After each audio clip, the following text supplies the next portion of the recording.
밤 이렇게 시간이 안 가는지 정말 버스 안에서 going 이불 속에서 going 은 언제나 너에게 going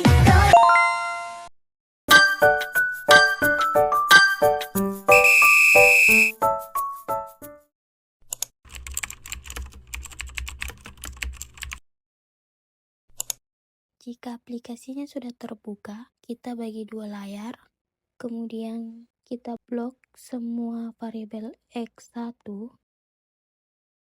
kemudian Ctrl C, lalu pindahkan ke aplikasi SPS. Di bagian data view, kita paste di sana, kemudian klik variabel view, ubah namanya menjadi X1.1.1, X1.1.2, X1.1.3,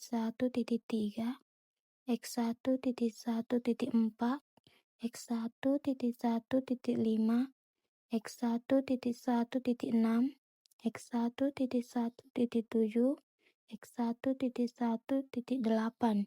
Kemudian totalnya kita ubah namanya menjadi produk sesuai nama variabel X1. Kemudian klik Analyze, kemudian pilih Correlation, pilih Beaver-led, kemudian pindahkan semua item ke kolom variabel dengan Ctrl A, kemudian klik OK. Dan tampilannya akan seperti ini.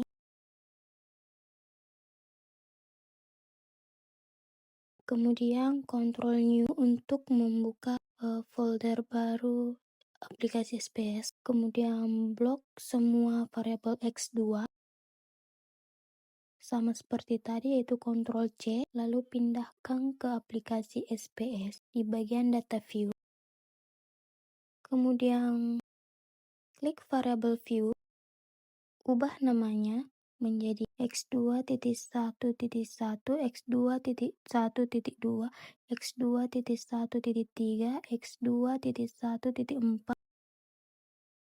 X2.1.5, X2.1.6, X2.1.7, X2.1.8, X2.1.9, X2.1.10, dan totalnya diubah menjadi harga. Kemudian klik Analyze, Correlate, Beaver-led, kemudian Ctrl A, dan klik tanda panahnya untuk memindahkan itemnya ke kolom variabel, kemudian klik OK. Tampilannya akan seperti di video.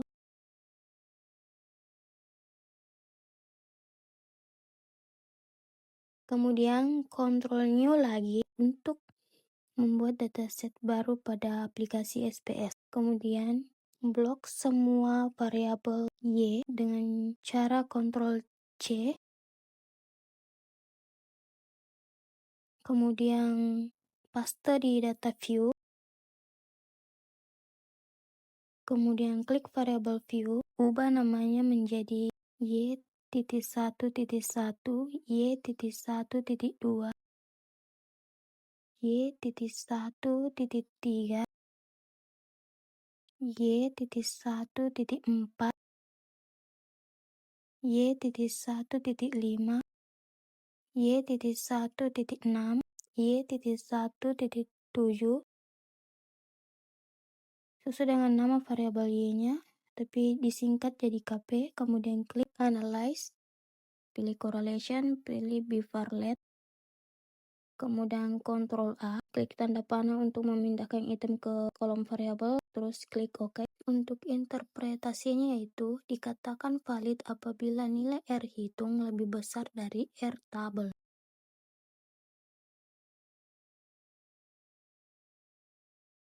Untuk R hitungnya yaitu 0,659, 0,659, 0,739. Ini semua termasuk R hitung.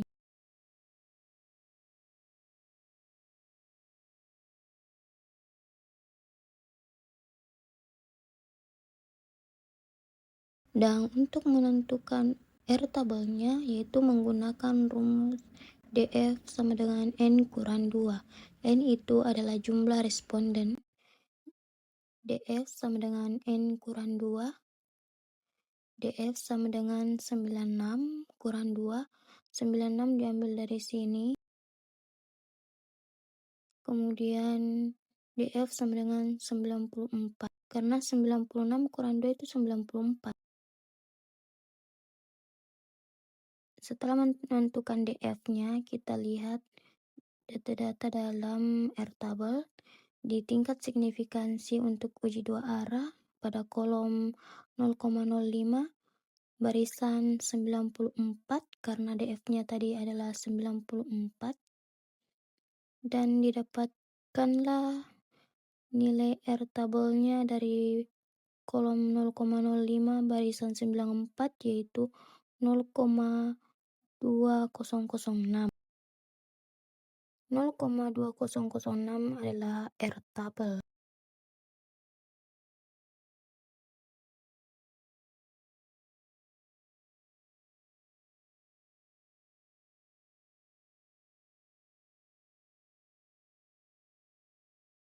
Pada variabel X2 dan Y, semua item dinyatakan valid karena R hitung lebih besar daripada Airtable.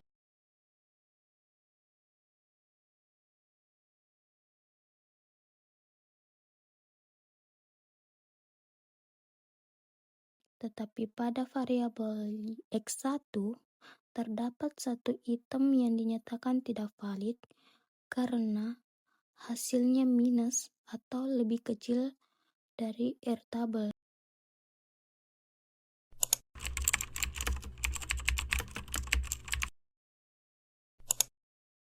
Yang kedua yaitu uji reliabilitas, di mana kita buat semua variabel X1 sama dengan uji validitas tadi, kemudian Ctrl C, kemudian pindahkan ke aplikasi SPS.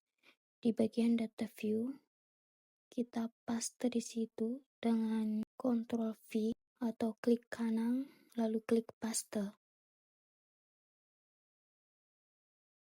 Kemudian klik variabel view, ubah namanya yaitu x1.1.1, x1.1.2, x1.1.3, x1.1.4, x1.1.5, x1.1.6, x1.1.7, x1.1.8, kemudian totalnya kita ganti menjadi nama variabelnya yaitu produk. Kemudian klik analyze, pilih scale, lalu reliability analysis, kemudian pindahkan x1.1 ke kolom items sampai dengan 1.1.8. Totalnya tidak dipindahkan ya guys.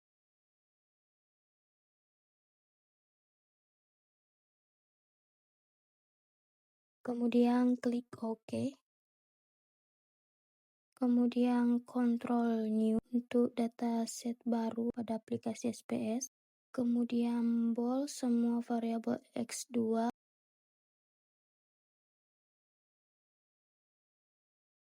Lalu Ctrl C. Kemudian pindahkan juga ke aplikasi SPS bagian data view dengan klik kanan terus klik paste.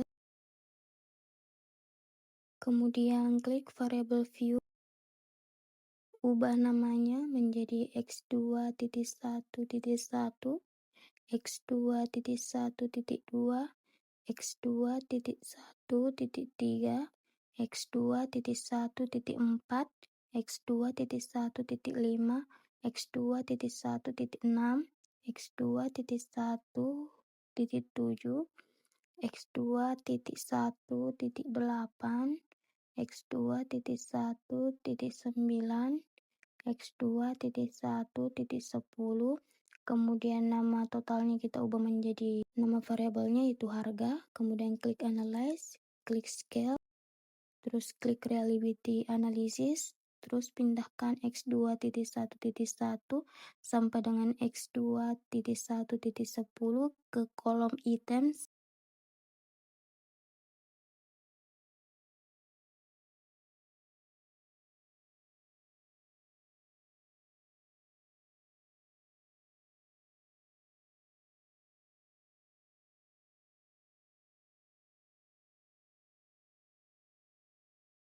Kemudian klik OK, kemudian Ctrl New untuk dataset baru pada aplikasi SPS. Kemudian bold semua variabel Y, lalu Ctrl C, kemudian pindahkan ke data view aplikasi SPS, kemudian klik kanan terus klik paste, kemudian klik variable view,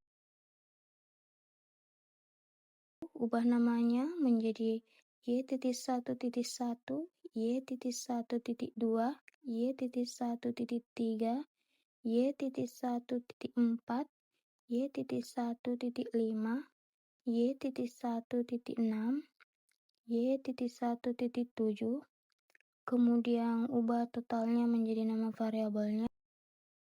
Kemudian klik Analyze, klik Scale, kemudian klik Reliability Analysis, lalu pindahkan semua Y.1.1 sampai Y.1.7 ke kolom item.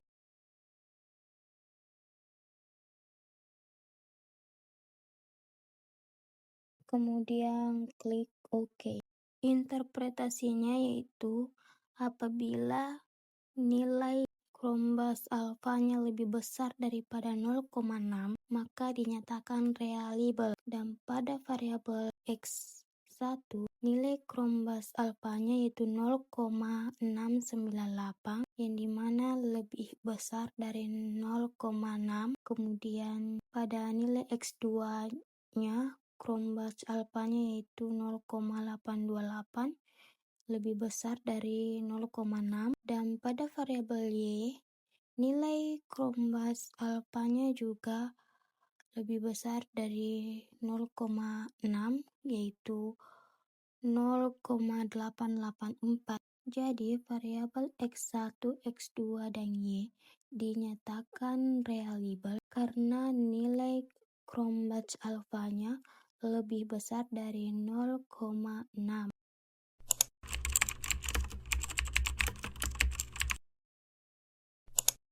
Yang ketiga yaitu uji normalitas.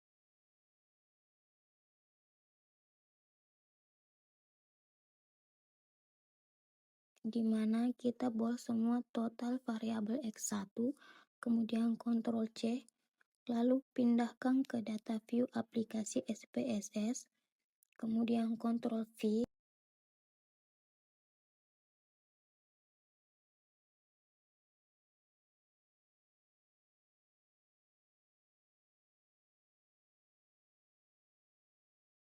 kemudian blok semua total variabel X2, lalu Ctrl C, kemudian pindahkan juga ke data view dengan Ctrl V. Sama seperti variabel X1 dan X2, kita bold semua total variabel Y, kemudian Ctrl C, lalu pindahkan ke data view dengan cara Ctrl V. Kemudian klik variabel view, ubah namanya sesuai dengan nama variabelnya yaitu produk untuk variabel X1, harga untuk variabel X2, dan kepuasan pelanggan untuk variabel Y atau disingkat menjadi KP. Kemudian klik Analyze, lalu klik Linear, pindahkan variabel Y ke dependen dan variabel X ke independen. Kemudian klik Statistik, lalu checklist pada kolinearitas diagnostik, kemudian klik Continue, lalu klik Plot, pindahkan spread ke variabel X, lalu reset ke variabel Y. Kemudian checklist histogram dan normal probability plot. Kemudian klik Continue, lalu klik Save, lalu checklist unstandard set pada bagian residual, kemudian klik continue, lalu klik OK. Kemudian kembali ke data view, klik variabel baru yaitu res1. Kemudian klik analyze, pilih non-parametric test, lalu klik legacy dialog, lalu klik satu sampel K sampai S, lalu pindahkan unstandard set ke kolom test variable list, kemudian klik OK. Untuk interpretasinya, dikatakan berdistribusi normal jika nilai signifikansinya lebih besar dari 0,05, dan pada video ini nilai signifikansinya yaitu 0,051, di mana 0,051 ini lebih besar daripada 0,05, jadi dinyatakan berdistribusi normal.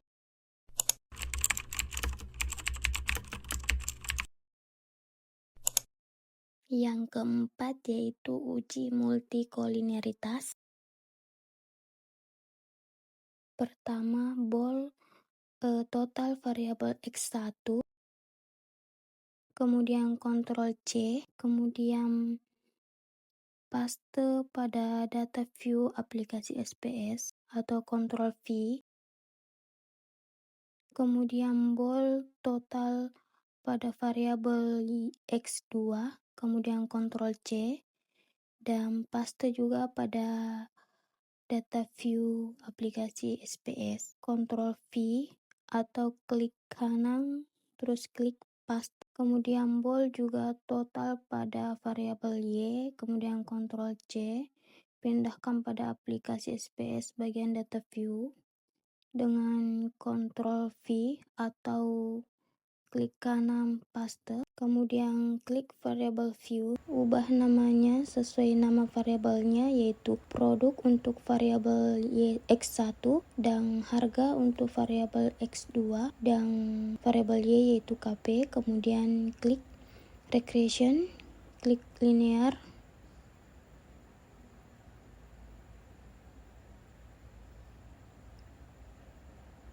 kemudian pindahkan X, kemudian pindahkan variabel Y ke dependen, kemudian variabel X ke independen. Kemudian klik statistik, checklist kolinearitas diagnostika. Hanya itu saja yang di checklist. Kemudian klik continue, kemudian klik OK.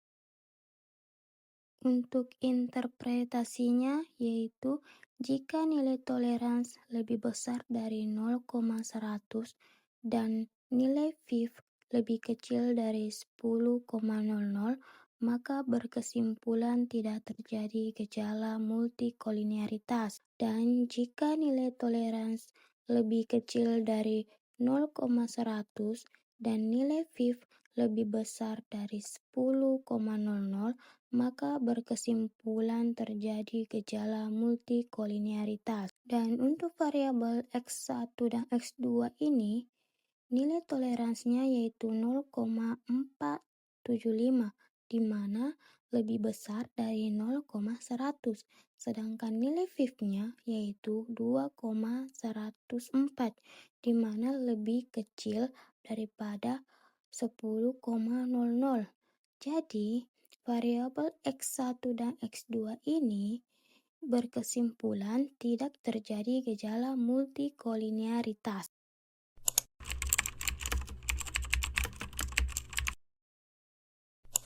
Selanjutnya yaitu uji heteroskedastisitas. Yang pertama kita blok semua total variabel X1 dengan Ctrl C, kemudian pindahkan ke data view aplikasi SPSS dengan Ctrl V, kemudian kita blok semua total pada variabel X2, lalu kita Ctrl C, Kemudian kita pindahkan lagi ke data view dengan Ctrl V. Kemudian kita blok semua total variabel Y.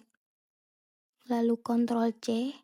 Kemudian pindahkan ke data view dengan Ctrl V. Klik variabel view. Kemudian ubah namanya menjadi produk sesuai dengan nama variabel X1. Kemudian ubah menjadi harga sesuai dengan nama variabel X2. Ubah menjadi kepuasan pelanggan, tapi di sini kita singkat menjadi KP. Lalu klik analyze, lalu pilih regression, lalu klik linear. Kemudian pindahkan variabel Y ke dependen, kemudian variabel X ke independen. Kemudian pilih plot, pindahkan spread ke X, lalu reset ke Y, kemudian klik continue, lalu klik OK. Dan dapat dilihat hasilnya seperti di video. Lalu kembali ke SPS, kita akan melakukan uji heteroskedastisitas dengan uji Gleiser. Lalu klik Analyze, klik Regression, lalu klik Linear. Karena tadi sudah kita masukkan variabel Y ke dependen, variabel X ke independen, maka datanya akan tetap. Klik Save, lalu checklist Unstandard Set pada bagian residual, kemudian klik continue, klik OK. Bisa kita lihat hasil uji heteroskedastisitas dengan uji Gleiser pada video tersebut. Kemudian kembali ke aplikasi SPS, klik data view, klik kanan variabel baru yaitu res1, kemudian klik menu transfer, lalu klik komputer varian. Tampilannya akan seperti di video. Lalu ketik ABS underscore res pada target variabel, lalu klik arithmetic pada function group, lalu klik 2 kali ABS pada function and special variable. Jika muncul tanda tanya pada samping ABS di kolom numeric expression, klik unstandard set residual, pindahkan ke kolom numeric expression dengan klik panah, kemudian klik OK. Dan hasilnya pun dapat dilihat seperti di video. Kemudian kembali ke aplikasi SPS, klik kanan pada variabel yang baru yaitu ABS res, klik Analyze, pilih Regression, lalu klik Linear, lalu Reset, lalu klik ABS res, kemudian pindahkan ke kolom dependen. Kemudian variabel X ke independen.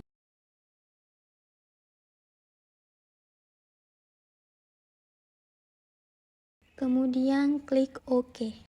Dan ada pun output dari uji tersebut yang dapat kita lihat di video.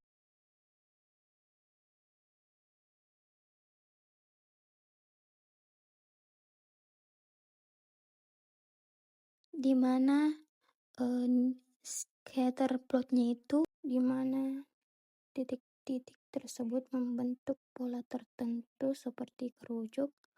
Jadi dinyatakan terjadi gejala heteroskedastisitas.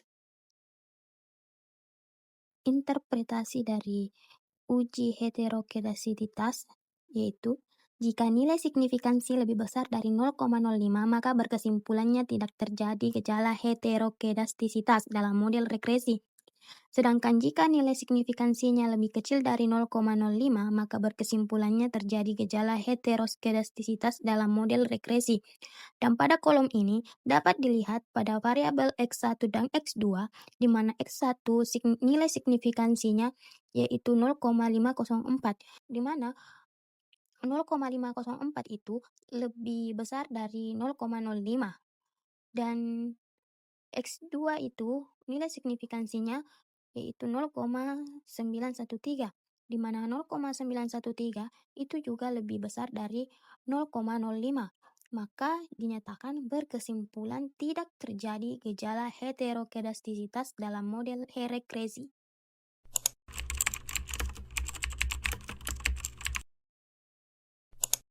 Yang terakhir yaitu uji hipotesis. Pertama kita klik total dari variabel X1, kemudian Ctrl C, lalu kita salin ke data view dengan Ctrl V, kemudian kita blok semua total pada variabel X2, kemudian Ctrl C, lalu kita masukkan ke data view di aplikasi SPSS dengan Ctrl V, dan yang terakhir kita bold semua total pada variabel Y, lalu Ctrl C, kemudian kita salin ke data view, kemudian Ctrl V, kemudian klik variabel view, ubah namanya sesuai nama variabelnya, produk untuk variabel X1, harga untuk variabel X2, dan kepuasan pelanggan untuk variabel Y, tapi kita singkat jadi KP, kemudian klik analyze, pilih regression, lalu klik linear. Untuk variabel Y kita pindahkan ke dependen,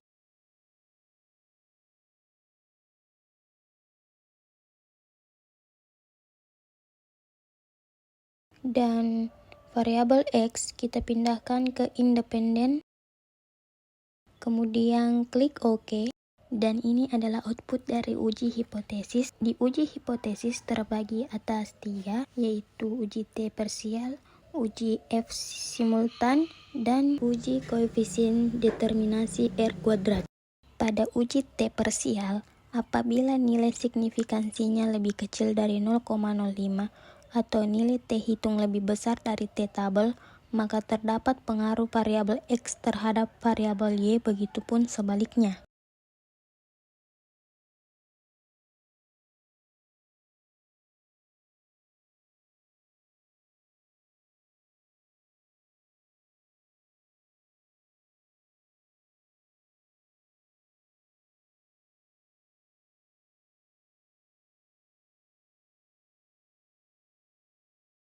Ini adalah rumus untuk mencari T tabel, yaitu T tabel sama dengan T dalam kurung alpha per 2 N kurang K kurang 1. N itu adalah jumlah responden dan K itu jumlah variabel X. Jadi T dalam kurun 0,025 96 dikurang 2 dikurang 1 sama dengan 93. Dapat kita lihat di T tabel, dapat kita lihat di tabel uji T di mana alfanya itu adalah 0,025. Jadi kita cari di barisan alfa 0,025, barisan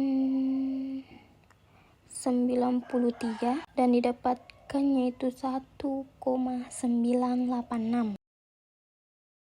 Dan untuk uji V simultan, apabila nilai signifikansinya lebih kecil dari 0,05 atau nilai F hitung lebih besar dari F tabel, maka terdapat pengaruh variabel X terhadap variabel Y, begitupun sebaliknya. Adapun rumus dari V tabel yaitu V dalam kurun K N kurang K, di mana K itu adalah jumlah variabel X dan N itu adalah jumlah responden. Jadi F dalam kurun 2 karena jumlah variabel X-nya itu ada 2, kemudian N-nya adalah 96, jadi 96 dikurang jumlah variabel yaitu 2, jadi F dalam kurun 2, 96 kurang 2 yaitu 94. Jadi dapat kita lihat pada tabel uji V di kolom 2 barisan 94 ditemukan nilai sebesar 3,093, lalu kita bulatkan menjadi 3,9. Dan yang ketiga yaitu interpretasi koefisien determinasi R kuadrat. Dapat dilihat dari model summary. Di sana terdapat 0,527. Jadi nilai R kuadrat sebesar 0,527 berarti 52,7%. Variabel Y dapat dijelaskan oleh X1 dan X2. 52,7% didapatkan dari 0,527 dikali 100. Sedangkan 47,3% dijelaskan oleh faktor lain di luar model. 47,3% didapatkan dari 100% dikurang 52,7% yang menghasilkan 0,473. Jadi 0,473 dikali 100 sama dengan 47,3%. Maka nilai R kuadrat tersebut menunjukkan nilai yang baik dan layak digunakan.